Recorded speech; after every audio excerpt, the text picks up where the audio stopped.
Fue durante 27 años una de las concentraciones más importantes del norte de España. Entre 1986 y 2013, la de la Caridad fue cita obligada para miles de amantes de las dos ruedas. De lo que es el norte de España era la segunda más antigua.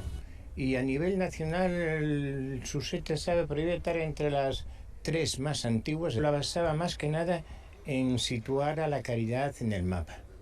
Porque de aquella la gente se movía muchísimo más. Venían de Barcelona, de Valencia, de un sitio, de otro. La exigencia del evento y el cansancio acumulado llevaron a su desaparición hace 10 años. Hasta hoy, el motoclub Aprieta y el Corno del vecino concejo de Navia coge el relevo para que el sonido de los motores inunde de nuevo a la capital franquina. Podríamos haber tirado de la edición número 28, que sería la de este año, pero decidimos que no, que le queríamos dar un aire nuevo a esta concentración. Entonces lo bautizamos con "Ay, pollito, la que has liado". Pues supone todo.